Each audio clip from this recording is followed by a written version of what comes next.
요한복음 20장 보겠습니다. 1절부터 10절 말씀까지. 요한복음 20장 1절에서 10절 말씀 교독하도록 하겠습니다. 182쪽이 되겠네요. 요한복음 20장 1절에서 10절. 제가 먼저 1절 읽습니다. 안식 후 첫날 일찍이 아직 어두울 때에 막달라 마리아가 무덤에 와서 돌이 무덤에 옮겨진 것을 보고 시몬 베드로와 예수께서 사랑하시던 그 제자에게 달려가서 말하되 사람들이 주님을 무덤에서 가져다가 어디 두었는지 우리가 알지 못하였다 하니 베드로와 그 다른 제자가 나가서 무덤으로 갈새 우리 같이 가는 줄 아니 그 다른 제자가 베드로보다 더 빠르게 달려가서 먼저 무덤에 이르러 구부려 세마포 놓인 곳을 보았으나 들어가지는 아니하였더니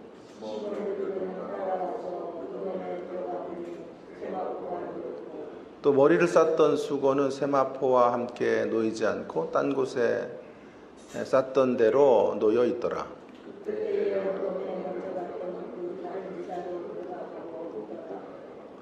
그들은 성경에 그가 죽은 자 가운데서 다시 살아나야 하리라 하신 말씀을 아직 알지 못하더라.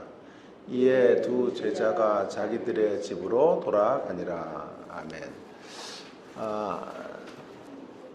부활신앙 가꾸기라는 제목으로 함께 말씀을 좀 나누어 보려고 합니다. 딸이 어릴 때 가족여행을 가면 이렇게 게임 몇 개를 좀 준비해 갔는데요.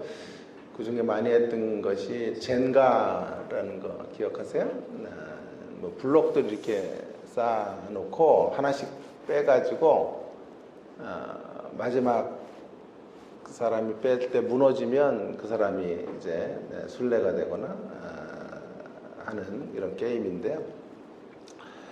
그런 게임이 생각이 났습니다. 여러분 젠가를 무너지게 하는 지점, 젠가 게임에서 무너지는 지점처럼 기독교 신앙을 무너지게 하는, 와르르 기독교 신앙이 무너지게 하는 대목은 어떤 대목일까?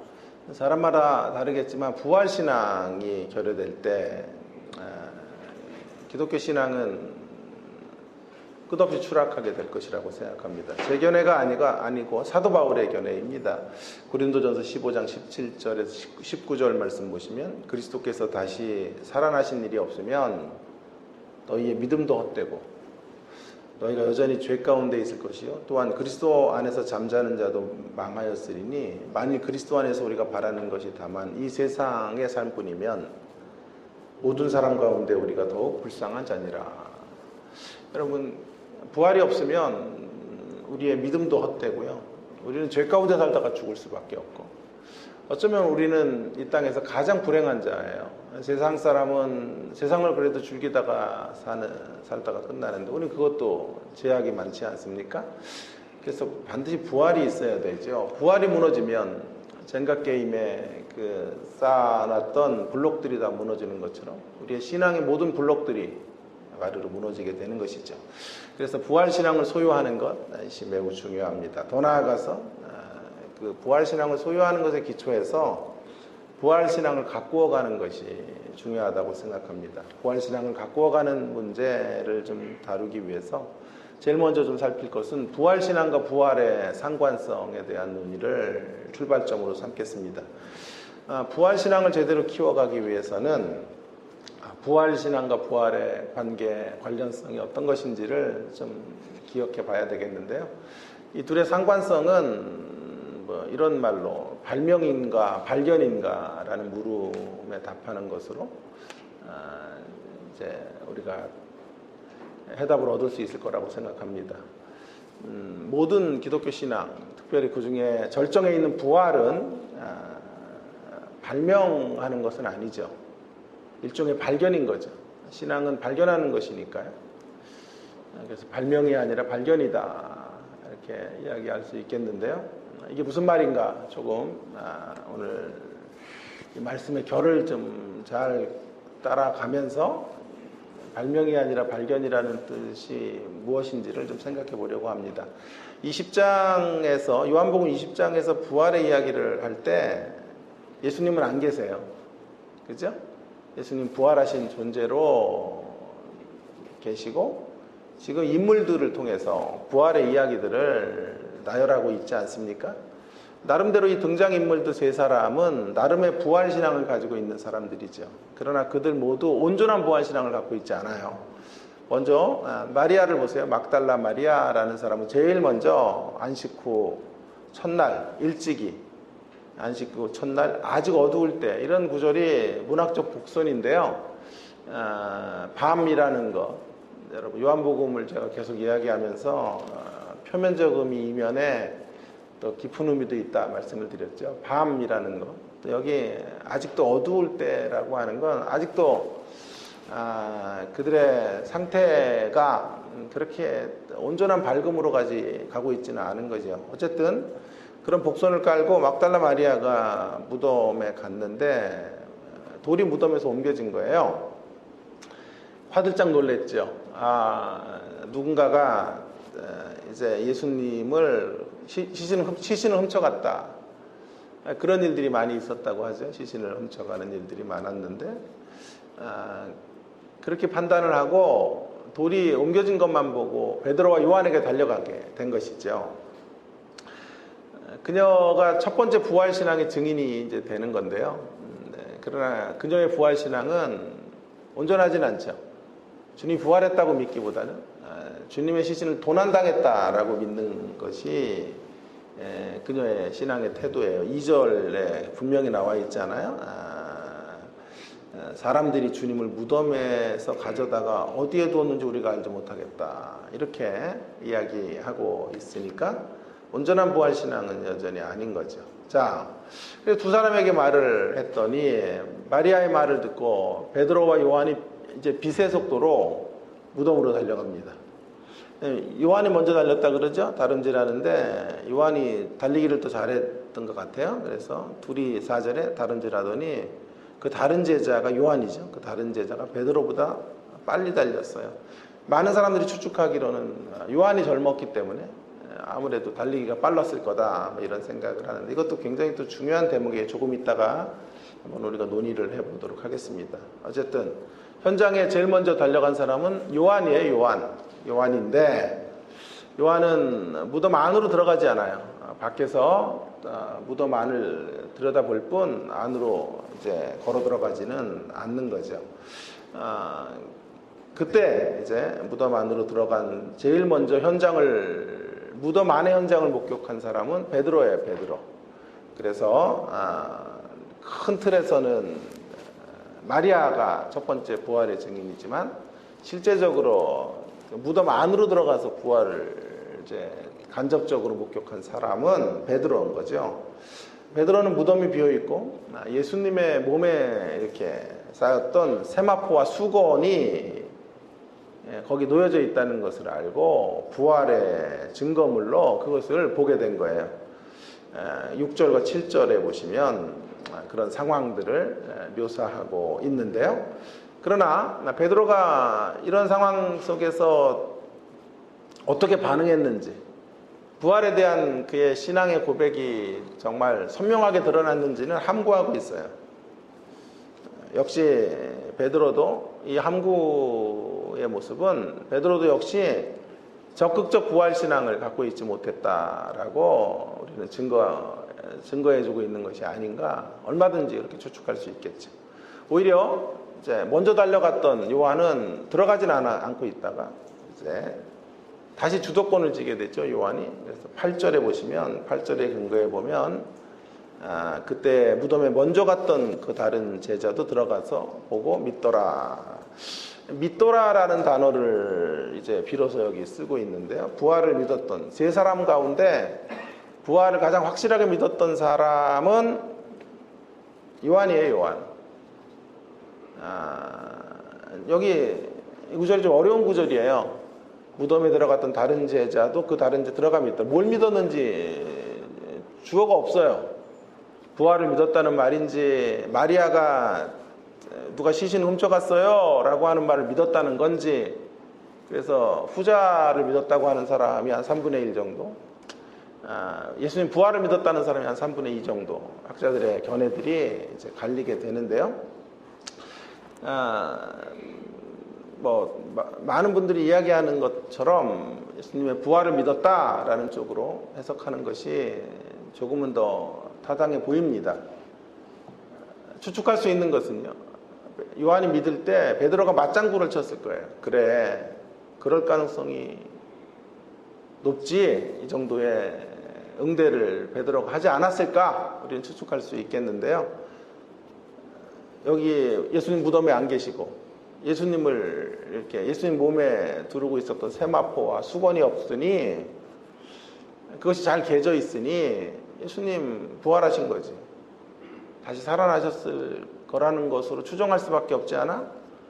아마 이 정도의 동조를 요한과 베드로가 지금 함께 나누고 있었을 것이라고 우리는 얼마든지 추측할 수 있어요. 자, 그럼에도 불구하고 이 두 사람, 특별히 요한도 적극적 부활신앙을 아직 가지고 있었던 것은 아닌 것 같아요. 세 사람 중에 그래도 그나마 부활신앙의 어떤 질이 높은 것은 1등은 요한이에요. 2등은 누굴까요? 베드로예요. 3등은요? 막달라 마리아인가요? 1, 2, 3등을 이렇게 좀 정할 수가 있겠는데요. 근데 1등을 거머졌던 요한도 물론 베드로도 포함되겠지만 온전한 신앙은 아니었단 말이에요. 그것을 어떻게 알 수 있습니까? 9절을 보세요. 9절. 그들은 성경에 그가 죽은 자 가운데서 다시 살아나야 하리라 하신 말씀을 아직 알지 못하더라. 그들은 알지 못해요. 아직도.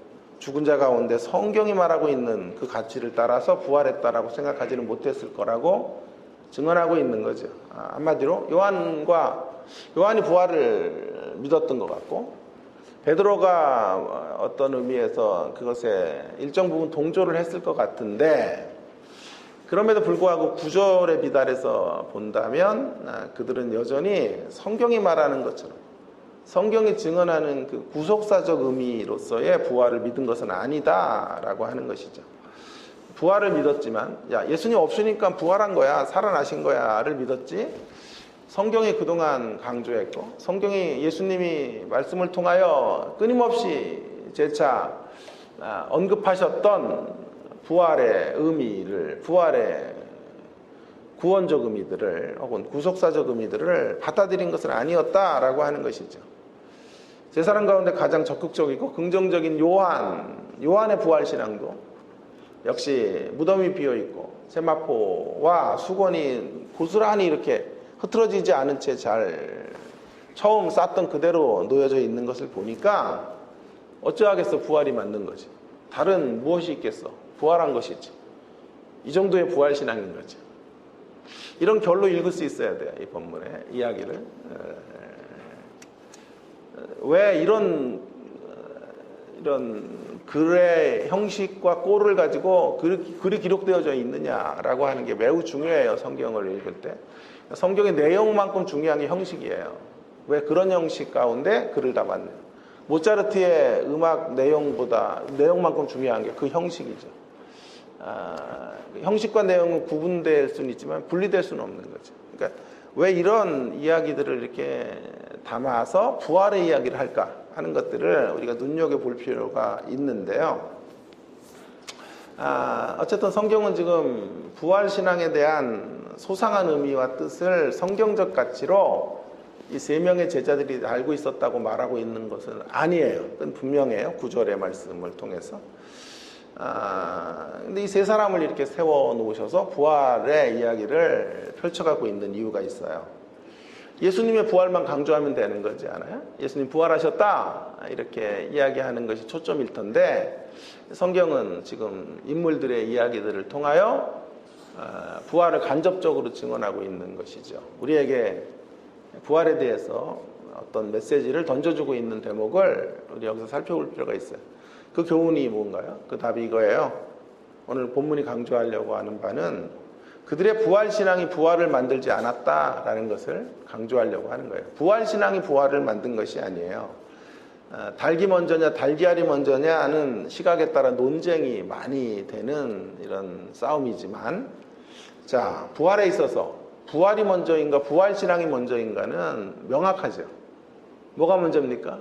부활신앙이 만들어지기 전에 부활이 있었던 거예요. 부활이. 자, 그 사실을 분명히 말하고 있는 거죠. 그들의 부활신앙은 부활에서 생겨진 거예요. 부활에서. 누구도 대단한 차원의 부활을 갖고 있지 않았다는 것이 반증이 되겠습니다. 이를 통하여 그들의 부활신앙이 부활을 만들어 놓을 만큼 대단하지 않았다. 잘 따라오시는 거죠? 자, 그들의 부활신앙이 부활을 만들 수 있을 만큼의 엄청난 것은 아니었다라는 것을 힘주어 강조하려고 하는 것이죠. 부활이 먼저고 부활에 대한 다양한 반응을 하는 부활신앙이 그 다음으로 존재하게 되는 것이죠. 이것이 바로 부활신앙을 우리가 갖고야 되는 출발점에 있는 메시지라고 생각해요. 부활신앙이 부활의 결과로 생겨진 것이기 때문에 부활이 필요한 거예요. 부활신앙이 부활을 만든다면, 자, 부활신앙이 부활을 만든다면 부활신앙이 있고 없음이 문제가 되기는 하지만 그거 없어도 괜찮아요. 부활신앙 없어도 괜찮아요. 왜냐하면 일종의 프리미엄이잖아요. 어차피 부활은 없는데 부활신앙자들이 부활을 만들었다면 그 부활신앙을 갖고 있는 사람이 조금 유익된 거고, 없는 사람도 원래 부활은 없으니까, 부활은 실체가 없는 것이니까 본전은 없는 거 가공해서 만든 부활신앙 가지고는 나 그런 거 안 믿겠어, 그렇게 가도 본전을 잃어버리지 않는 거죠. 그러니까 프리미엄을 누리지 못하는 거잖아요. 자, 그런데 만약 반대로요, 부활이 부활신앙에 달려 있는 것이 아니고 부활이 있어서 부활신앙이 만들어진 것이라면, 부활이 있어서 부활신앙이 만들어진 것이라면, 부활신앙이 없다는 것은 역사적인 부활을 부정하는 거죠. 역사적인 부활을 부정한다는 것이기 때문에 그것을 잃으면 신앙의 모든 걸 잃는 거예요. 일종의 영적 파산이 이루어지는 꼴이 되는 거죠. 그래서 아까 서두에서 사도 바울이 말하는 거예요. 부활이 만약 없다면, 만약 부활이 존재하지 않는다면 너희 믿음이 헛되고 죄 가운데 죽는 거고, 이 세상에 그 어떤 자들보다 더 불행한 자들이 너희들이다 라고 말하고 있는 거죠. 그래서 제가 말하는 거예요. 부활신앙은 발명하는 게 아니에요. 부활신앙은 발견하는 거죠. 발견하고 찾는 거죠. 그걸 못 찾으면 가장 불행한 인생, 이 땅의 가장 불행한 인생은 부활신앙을 알지 못하고 부활신앙을 키워가지 못하는 사람이 불행한 인생인 거예요. 그래서 부활신앙을 갖고 와야 된다라는 이야기를 이러한 어떤 추론 속에서 만들어지게 되는 것이죠. 자, 두 번째 국면으로 좀 가보십시다. 이 부활신앙을 향한 증인들의 특징, 여기 증인들 세 사람이 나오는데요. 그들의 특징을 조금 면면히 살펴보면서 좀 다시 한번 부활신앙을 갖고야 될 이유들을 좀 생각해 보려고 그래요. 자, 부활신앙을 향한 증인들의 특징은 누구든지이지만 누구나는 아니기에라고 제가 제목을 잡았는데요. 한마디로 부활신앙은 누구든지 부활의 증인이 가능해요. 누구든지 가능하지만 누구나 부활의 증인이 될 수 있는 건 아니다라는 것을 통해서 부활신앙 가꾸기에 대한 두 번째 이야기들을 좀 펼쳐가 보겠습니다. 먼저 누구든지이지만, 여기 누구든지라고 하는 것은 부활의 증인으로 제일 먼저 이제 서 있었던 사람은 마리아예요. 마리아. 여성이죠. 여성. 그리고 그녀의 부활신앙이 그렇게 수준이 높은 것이 아니에요. 어쨌든 남성들이 주축이 됐던 사회에서 여성이 제일 먼저 예수님의 부활을 어쨌든 증언할 수 있는 사람이 된 것이죠. 오늘날의 기준으로 봐서는 안 되고 당시 유대 사회의 기준으로 볼 때 여성은 증인의 자격이 없어요. 그것을 모르실 리 없는 예수님께서, 하나님께서 이 여성을 제일 먼저 부활의 역사의 산증인으로 세우고 계시는 거죠. 마리아의 아까 말했지만 신앙이란 고작 훔쳐갔을 거다라는 것을 추측하는 부활신앙이라고 할 수밖에 없어요. 무슨 얘기를 하려는 걸까요? 이런 얘기를 통해. 부활은 차별 없이, 부활의 증인이 되는 일은 차별이 없다는 거예요. 여성이라고 차별하고 타고난 신앙 천재가 아니기 때문에 넌 부활 신앙 없어. 이렇게 주어지는 것이 아니다라고 하는 거죠. 부활의 정의는 그저 누구나 차별 없이 부활의 영광에 이를 수 있고 부활의 어떤 증거들을 통하여 믿음으로 나갈 수 있는 거죠. 그래서 부활의 위대한 수혜자가 우리 모두가 될 수 있음을 차별 없이 가능하다는 것을 알려주고 있는 거죠. 부활이 아무리 귀해도요, 아주 특별한 사람들에게만 이 부활의 선물이 주어지고 부활 신앙이 그들에게 전유물이 된다면 우리가 누릴 수 없겠죠. 그래서 지금 부활 신앙의 첫 증인으로 세워놓은 사람은 시대의 제약을 뚫고 또 빈 무덤에 대한 잘못된 편견을 가지고 있었던, 잘못된 생각을 가지고 있었던 여인이라는 것을 이야기함으로써 우리도 부활 신앙을 가질 수 있겠다라고 하는 자신감과 또 확신을 허락해 주려고 하는 것이죠. 손을 뻗치면 부활 신앙이 우리의 것이 될 수 있다라는 것을 알려주는 거죠. 그럼에도 불구하고 누구든지이지만 누구나는 아니에요. 누구나는 아니에요. 누구든지에게 어떤 사람에게든지 기회는 열리지만 누구나 부활 신앙의 자리로 이르는 건 아니에요. 누구든지 누릴 수 있다는 건 차별이 없다는 뜻이에요. 그러나 누구나 혹은 아무나 부활 신앙을 가질 수 없다. 아무나 부활 신앙으로 나올 수 없다는 것은 차이가 있다는 거예요. 차이가. 차별은 없으나 차이는 있는 거예요. 차이가. 자, 그래서 오늘 예수님의 부활 신앙으로 나오는 사람들의 차이점들이 나타나고 있는 거예요.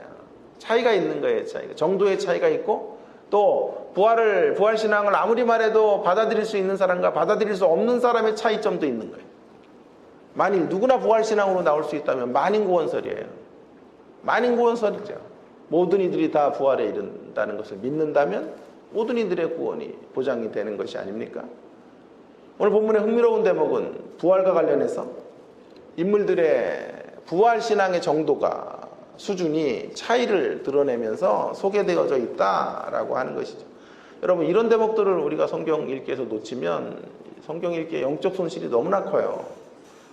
성경은 절대로 편식을 해서 읽어서는 안 돼요. 성경은 양식이 돼야지 편식이 돼서는 안 돼요. 양식이지 편식이 아니에요. 당연히 예수님의 부활이 제일 중요하죠. 기독론 제일 중요하겠죠. 그러나 인물들의 미묘한 차이점들을 통하여 이 예수님을 드러내고 부각하고 있는 이 대목의 교훈들을 결코 무시해서는 안 되겠습니다. 부활신앙의 수혜자가 되는 문제에 있어서 성경의 지금 강조점은 차별은 없지만 그러나 신앙의 수준은 다르다. 차이는 존재하는 것이다 라고 하는 것을 알려주고 있죠. 그렇기 때문에 인물들을 꽝으로 처리하고 싶을 때가 많아요. 실격이다 라고 이야기하고 싶을 때가 있어요. 자, 10절에 보면 이들은 정말 실격이구나 이렇게 될 수도 있을 거예요. 10절에 보세요. 이에 두 제자가 자기들의 집으로 돌아가니라. 이 돌아가는 모습이요, 시리에 빠져서 돌아가는 거예요. 이들의 부활신앙이 온전하지 못하니까 예수님 무덤에 안 계셔, 이제 뭐 다시 뵐 수도 없을 것 같네. 그리고 각자 자기 집으로 돌아가는 거예요. 좌절해서 돌아가는 거예요. 그러니까 9절의 말씀, 주님이 살았다는 성경적 부활신앙을 아직 못 갖고 있는 거예요. 집으로 돌아가는 쓸쓸한 뒷모습을 우리는 제자들의, 사도들의 모습 속에서 보게 되는 거예요. 그래서 모두 시리에 빠졌고 그들의 모습이 부활의 신앙에 우리가 볼 때 미덥지 않아요. 그리고 높지가 않아요. 그러나 다시 제가 강조합니다. 그들의 신앙의 모습이 하찮아 보이지만 결코 그렇게 취급해서는 안 된다라는 것이 오늘 성경의 당부가 아닌가 싶습니다. 결코 그들은 하찮은 신앙의 모습으로 서 있는 것이 아니에요. 그들도 일종의 부활신앙을 갖고 있는 거예요. 그들의 부활신앙은 차별 없으나 차이가 있을 뿐이에요. 어차피 보세요. 이 땅을 사는 동안에 100점짜리 성화가 있어요? 없죠. 100점이 없어요. 100점이. 우리가 육신을 벗어야, 죄된 육신을 벗고 주님을 만날 때 온전한 성화가 이루어지는 것이니까 이 땅에서의 우리의 점수는 최고 높아도 99.999 그 정도의 점수를 받는 것이 최고점일 거예요. 그렇기 때문에 이들의 편차는 매우 중요한 거예요. 다 실격 같아 보이지만 실격이라고 처리하는 이런 방식의 인물 바라보면 틀린 거죠.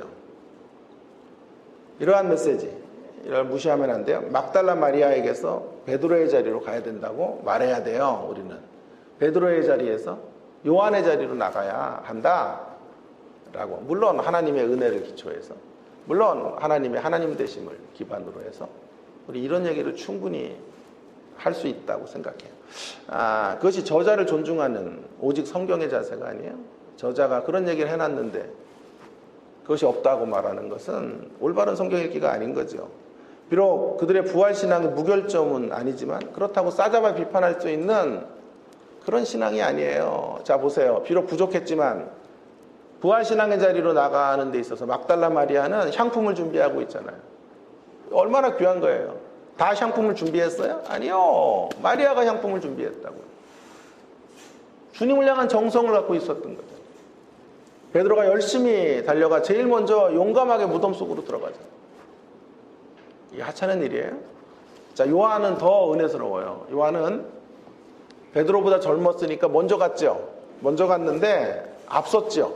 앞섰지만 베드로보다 결코 앞지르지 않아요. 이게 중요한 대목이에요. 앞섰지만 앞지르지 않아요. 먼저 세운 하나님의 질서들을 존중해요. 베드로의 우선권을 존중하는 거예요. 그래서 고신에서 가르치는 요한복음 전공자인 교수님 한 분은 이렇게까지 본문을 주해했더군요. 베드로는 유대인 공동체의 대표예요. 요한은 이방인 공동체의 대표예요. 그런데 하나님이 먼저 세우신 유대인 공동체부터 시작해서 이방인 공동체로 신앙이 전수됐기 때문에 이방인 공동체가 앞질러서는 안 돼요. 달리기가 빨려서 먼저 갔지만 무덤에 들어가는 그 일은 베드로에게 양보해야 하고 베드로가 우선성을 두어야 한다라고까지 주석을 했죠. 제가 눈이 번쩍 띄어져서 야, 이렇게도 볼 수 있구나. 자, 보세요. 지금 성경은요, 이런 미담까지 담아서 부활의 이야기를 엮어가고 있는 것이 아니에요. 뭘 강조하고 있는 거예요? 부활신앙이 차별 없이 소유될 수 있지만 차이는 있다는 것을 알려주는 거죠. 그 절정에서 요한의 모습이 부각되는 거예요. 요한이, 오늘 본문에서는 요한의 모습이 부각이 되고 있어요. 요한이 먼저 주님을 만나고 싶어 달려가지만 그러나 질서를 지켜요. 그래서 베드로보다 앞서진 않아요. 앞섰지만 앞지르진 않아요. 앞섰지요. 그러나 앞지르지는 않고 걸어가는 거죠. 여러분, 우리는 하나님께 붙들려야 되죠. 당연하죠. 그러나 하나님은 우리 눈에 보이지 않으세요. 그래서 하나님께 붙들려 가는 절차가 있는데 하나님 앞에 붙들려 살아가는 인생이 되려면요, 반드시 하나님이 세우신 아름다운 선두에 계신 분들을 존중해야 돼요. 그리고 그분들에게서 배워야 돼요. 그래서 신앙의 인물들이 들어오는 거예요. 그들을 우리의 본보기로 보여주셔서 우리는 약하기 때문에 보이지 않는 하나님을 강조한다고 하나님을 추종할 수가 없어요. 따라갈 수가 없어요. 이것이 우리의 한계인 거예요. 그래서 눈에 보이는 신앙의 사람들을 세우셔서 이렇게 신앙의 차이가 있는 사람들을 앞에 세워놓으셔서 마리아는 베드로를 본받게 하시고 베드로는 또 요한의 모습을 통해 도전을 받게 하셔서 그렇게 해서 함께 부둥켜 안고 하나님 앞으로 나가는 신앙. 궁극적으로 하나님이 초점이에요. 그러나 그 하나님으로 가는 메커니즘이 어떻게 되느냐 하는 문제를 구체적으로 고민해 주어야 한다고 생각해요. 자, 그래서 보세요. 오늘 겸손히 배우면서 서로 존중하는 가운데 서로 진일보하고 있는 모습들을 보게 돼요. 나중에 또 보면요, 사도행전 3장 좀 이따 보겠는데요, 거기서는 또 더 진일보한 부활의 모습들, 신앙의 모습들이 나온단 말이에요.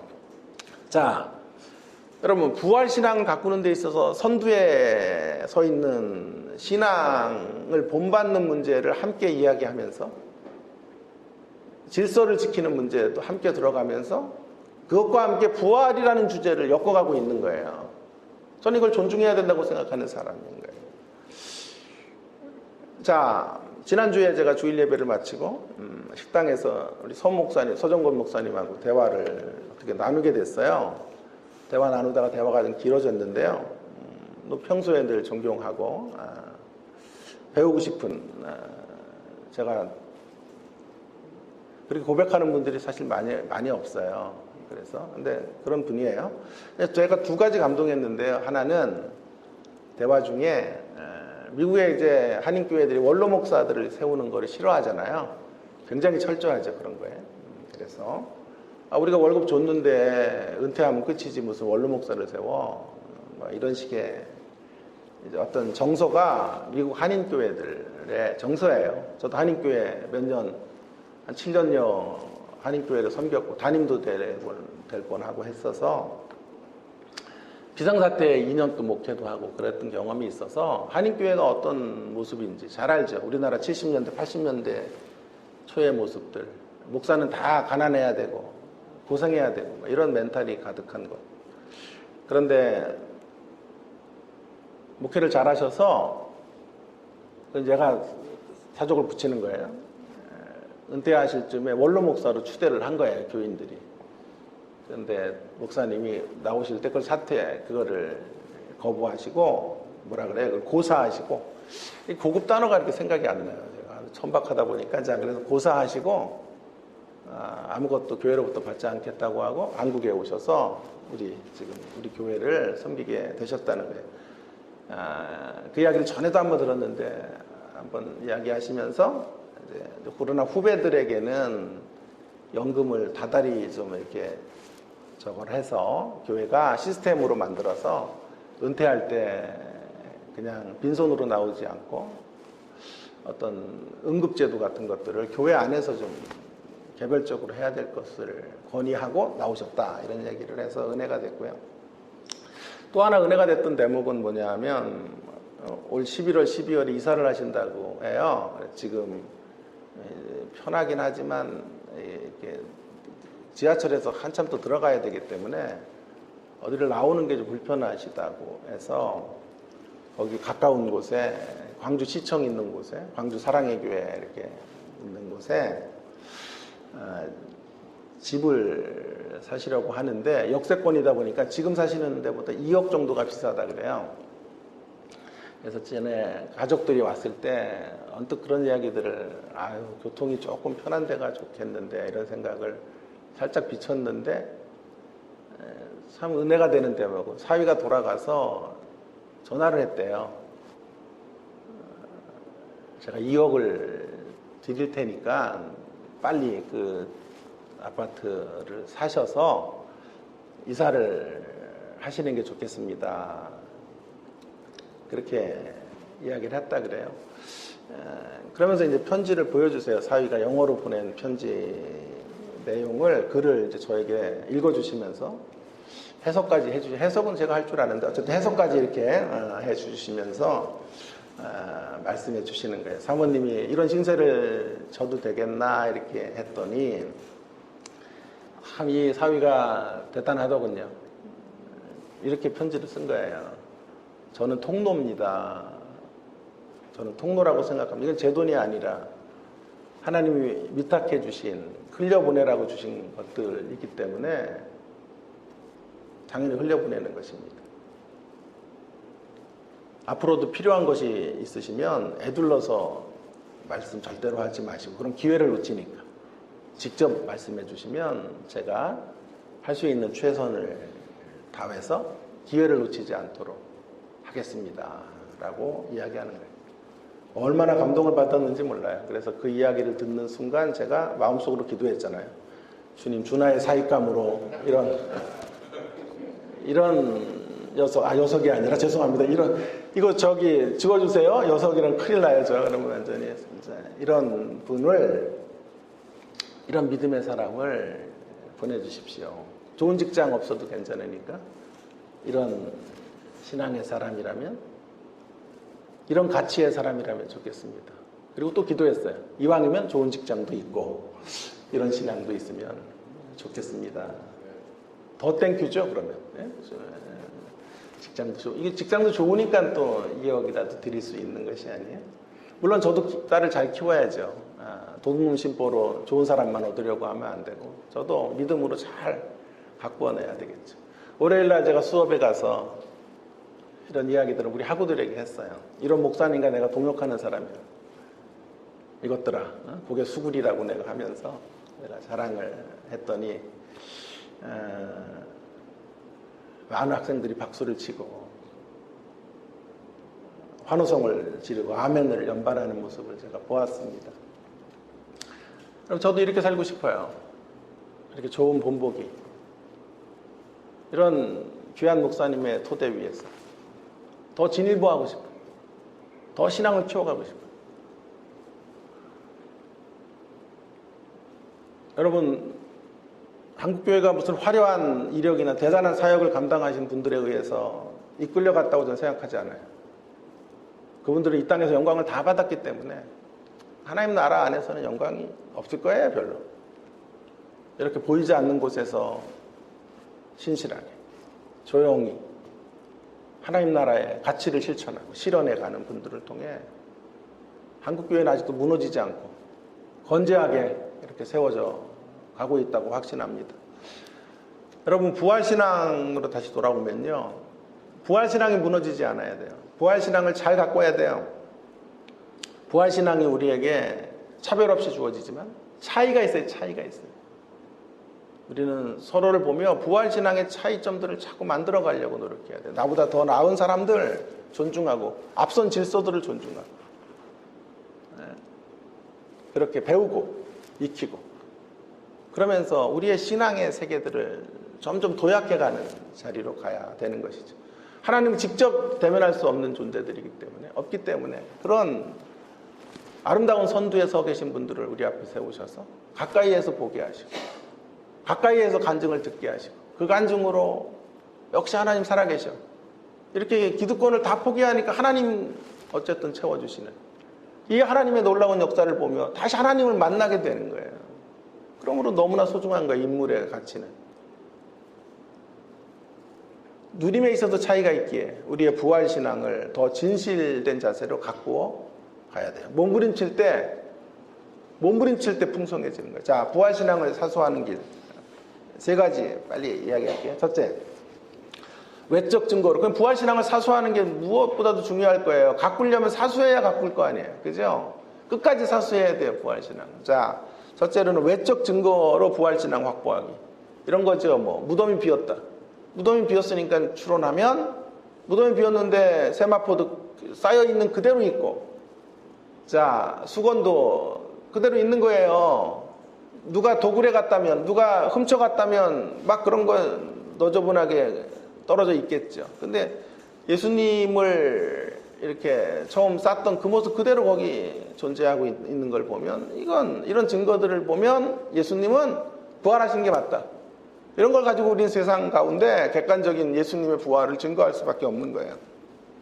자, 그런데 이러한 단서로 부활이 없다, 아니 부활을 우리가 증거하면요, 사실 우리가 세상과 토론해서 이기기가 힘들어요. 부활이 있다라는 편에서 우리가 이제 이런 증거들을 대도 부활이 과학적으로 증명이 안 되지 않습니까? 그러니까 세상은 더 부활이 없다는 더 큰 증거들을 대서 부활신앙을 무너뜨릴 거란 말이에요. 그래서 이것이 일정 부분 도움이 되기는 하지만 아주 속 시원하게 부활신앙을 갖게 해주는 대목은 아니에요. 그래서 두 번째는 뭐냐 하면 내적 증거로 부활신앙을 확보하는 거예요. 내적 증거. 내적 증거라고 하는 거는요, 말씀이에요, 말씀. 오늘 본문에서도 성경이 말하는 대로 부활하셨다는 것을 믿지는 못한 거죠, 이들이. 그러니까 우리는 성경이 말하는, 뭐 사람들 앞에 뭐 외적 증거들을 대놓고 말할 건 없어도 상관없어요. 성경이 말하면 되는 거잖아요. 성경이 나는 부활이요 생명이니 나를 믿는 자는 죽어도 살겠고 무릇 살아서 나를 믿는 자는 영원히 죽지 아니하리라. 이것을 내가 믿느냐? 요한복음 같은 장에 11장에 25절 26절에서 말씀하고 계시잖아요. 우리 이것 때문에 믿는 거예요, 부활을요. 외적인 증거들이 부활이 없다라는 증거보다 더 강력하기 때문이 아니고, 그 증거들이 빈약할지라도 외적인 증거가, 내적인 증거가 있잖아요. 내적인 증거. 우리는 성경을 믿으니까, 계시에 의존해서 사색하는 거니까, 계시가 말하고 있는 거 붙잡는 거잖아요. 계시 의존 사색이잖아요. 그러니까 계시의 말씀을 따라 믿는 거예요. 내적 증거가 강력합니다. 오늘 그 내적 증거를 그래도 가장 비슷하게 가진 사람은 요한이라니까요. 그러나 아직도 요한도 이 부활이 갖고 있는 신학적 의미, 하나님 나라의 구원 경륜의 절정으로의 부활의 의미, 또 부활이 갖고 있는 실천적 의미 같은 것들은 상세히 몰랐다고요. 그럼에도 불구하고 진일보한 모습으로, 성숙한 모습으로 세 사람 중에 가장 앞서서 나타나고 있는 거죠. 그러므로 우리는 더 부활신앙을 배워가야 돼요. 말씀의 토대 위에서 부활신앙을 붙잡고 걸어갈 때 부활신앙을 바꾸게 될 수 있는 거죠. 자, 그런데요, 이 내적 증거도 흔들릴 때가 있어요. 내적 증거가 세워지는 전제는 성경의 영감설이에요. 성경이 100% 하나님의 말씀이라는 걸 믿을 때 부활을 믿게 되잖아요. 그런데 최근에 이 신학의 분위기는 성경 영감을 부정하잖아요. 성경 영감에 대해서 불신이 팽배하잖아요. 성경에 틀린 구절들이 있다고 말하면서 성경을 인간 문학작품 정도로 전락시켜버리잖아요. 이게 문제예요. 그래서 이런 단단한 교리들을 성도들이 못 붙잡고 있으니까. 마치 오늘날 성경을 1.1획도 오점이 없는, 오류가 없는 말씀이라고 믿으면 골동품처럼 여겨지는 세상이 되어버린 거죠. 너무 안타까워요. 기독교 신학자들도 대다수가 성경 영감을 부정하잖아요. 그러니까 영감이 흔들리면 신앙이 흔들리고 부활신앙도 흔들려요. 저는 오카는 목사 아들의 욥기 강해를 읽다가 깜짝 놀랐어요. 정말. 전에 심리학에 물들지 않은 기독교 뭐 이런 책들이 너무 보수적이고 좋아서 욥기를 이 사람은 어떻게 풀었을까 그래서 욥기를 사다가 읽었는데 너무 깜짝 놀란 거예요. 하나님 부정해. 성경의 이 가치들이 틀렸다는 거예요. 구약의 하나님이 이런 하나님이 어떻게 믿냐는 거예요. 욥을 데리고 장난이나 하고 사단이랑 내기해가지고 욥에게 고난이나 주는 이런 하나님이 이게 성경에 이게 성경이냐고 막 이런 얘기를 하는 거예요. 신앙이 다음 세대로 넘어가지 못한 거예요. 오카는 목사님이라는 그 훌륭한 영적 지도자, 영적 아비 밑에서 이런 문제들이 생기는 거예요. 너무너무 안타까운 거예요. 성경관이 흔들리니까. 성경이 100% 하나님의 말씀이 아니라는 것을 전제로 이제 넘어가니까 성경이 다 꼬이는 거죠. 뭐 그런 하나님, 성경관이 무너지니까 욥 가지고 고난을 막 주는 하나님이 이 믿겨지는 하나님이에요. 이런 하나님이 말도 안 되는 하나님,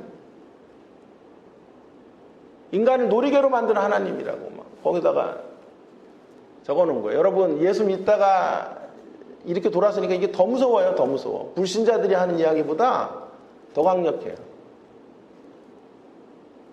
성경관이 무너지니까 내적 증거들이 쓸 수가 없는 거예요. 자, 그렇다면 그래도 우리는 부활을 지켜야 돼요. 사수해야 돼요. 어떻게?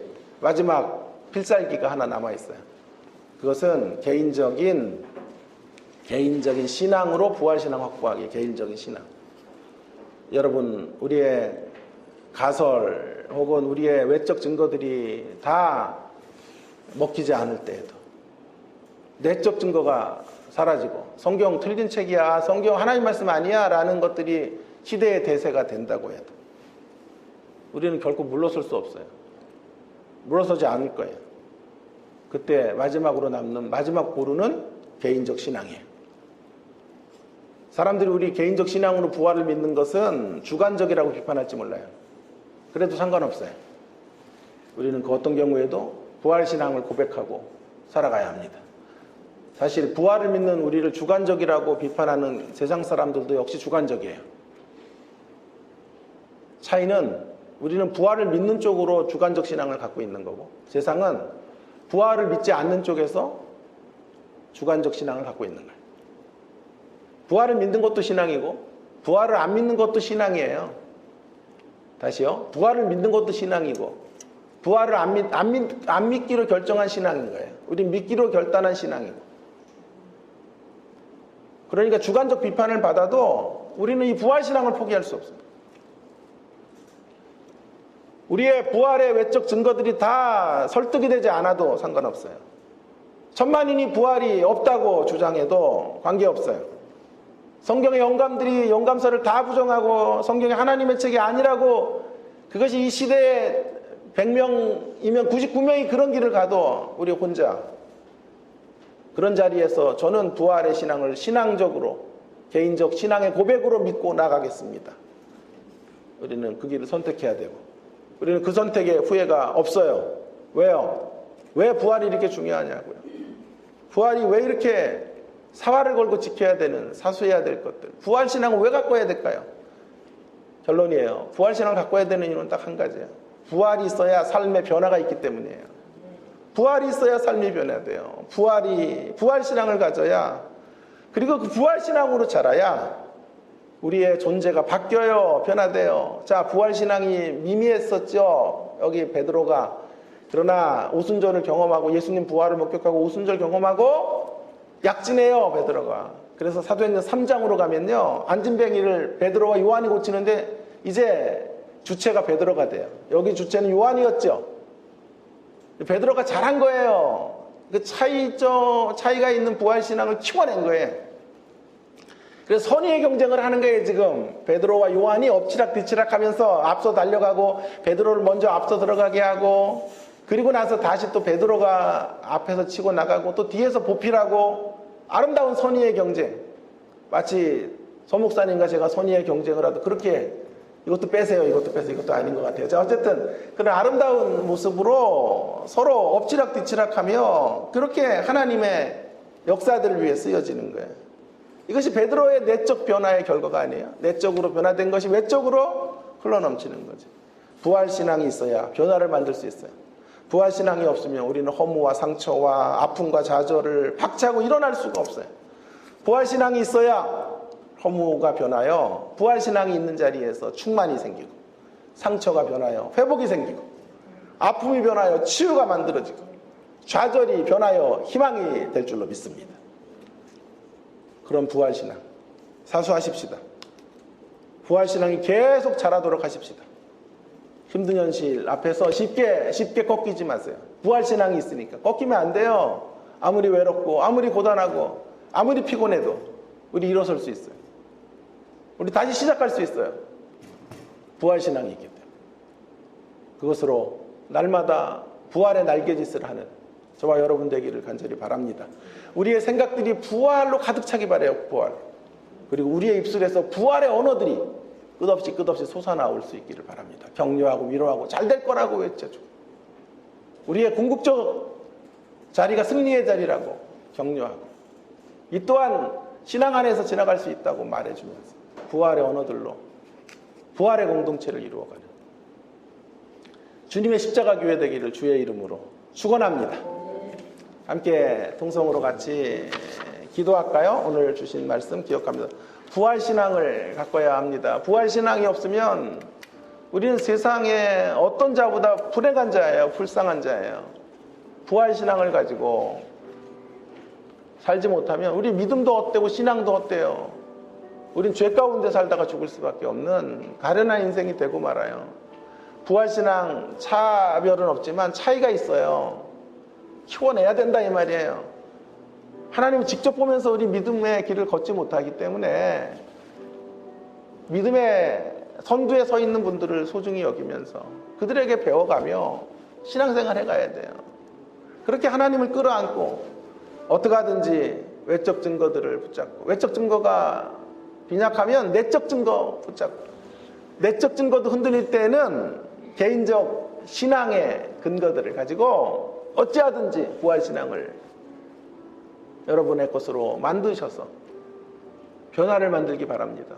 이 허무한 세상을 살면서 끝없이 밀려오는 좌절과 절망과 낙심과 아픔과 상처를 갈아엎는 길은 부활로 사는 거예요. 부활신앙으로 살아가는 거예요. 부활신앙으로 승리하게 하시고, 부활신앙의 관점으로 생각하게 하시고, 부활신앙의 언어를 가지고, 부활의 언어를 가지고 날개짓하며 살아가는 우리가 되기 위하여 통성으로 함께 기도하겠습니다. 기도하십시다. 하나님 아버지, 은혜를 감사합니다. 오늘도 저희들에게 귀한 말씀 주셨고 주여 부활 신앙을 갖고야 할 것을 알려주셔서 감사합니다. 어떠한 환경을 만나도 하나님 우리가 부활의 사람들인 것을 기억하고 하나님 아버지 이 부활 신앙을 단단히 붙잡고 하나님 아버지 변화의 자리로 나아갈 수 있도록 인도해 주시기를 간절히 원합니다. 부활 신앙이 있어야 우리의 상처도 아픔도 좌절도 절망도 하나님 극복하게 되는 줄로 믿사오니 하나님 아버지 끝까지 부활신앙으로 승리의 길을 걷는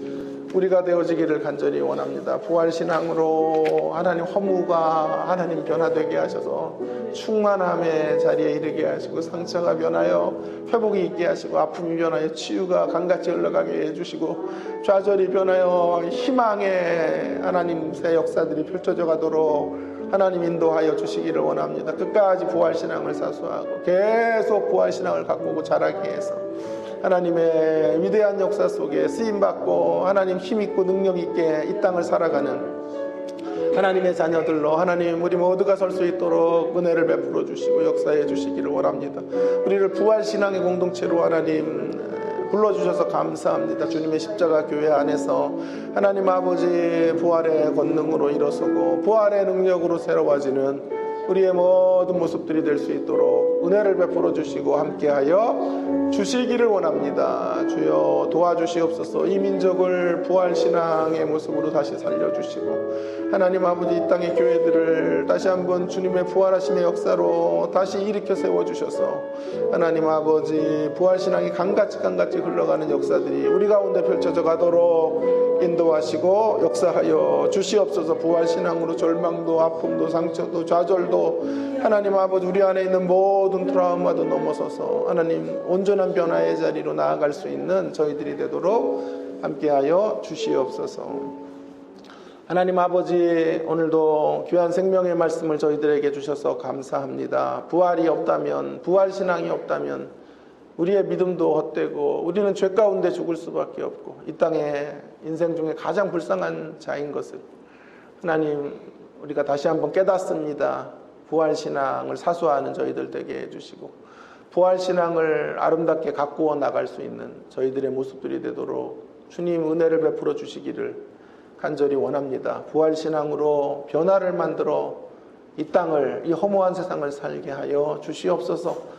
하나님 아버지 부활신앙이 있어서 우리의 허무들이 변하여 충만함이 되고 상처가 변하여 회복이 되고 아픔이 변하여 온전한 치유가 되고 좌절이 변하여 희망이 되는 이 놀라운 역사들을 날마다 일상의 자리에서 경험하며 살아가는 부활의 사람들 되게 하여 주시옵소서. 우리 주님의 십자가 교회를 부활의 공동체로 불러주셔서 감사합니다. 힘있게 서로를 하나님 위로하며 하나님 부활의 관점으로 생각하고 부활의 언어, 생명의 언어들로 가득 찬 저희들의 나눔이 되게 하시고 교제가 될 수 있도록 함께 해주시기를 간절히 원합니다. 대한민국을 주님의 위대한 역사 가운데 살려주시고 아버지 하나님 한국의 교회들을 다시 일으켜 세워주시고 우리 각 사람들을 하나님 이 부활신앙으로 다시 새롭게 하셔서 힘있고 능력있게 우리에게 허락하신 인생의 마지막 걸음들을 달려나갈 수 있도록 함께하여 주시고 역사하여 주시옵소서. 이 시간에도 또 개인적으로 기도할 때 우리와 함께 하시고 우리 안에 뜨거움을 주시고 하나님의 이름을 부르며 하나님 앞에 절박하게 기도하는 이 시간이 되게 하여 주시옵소서. 감사합니다. 예수님 귀하신 이름으로 기도합니다. 아멘.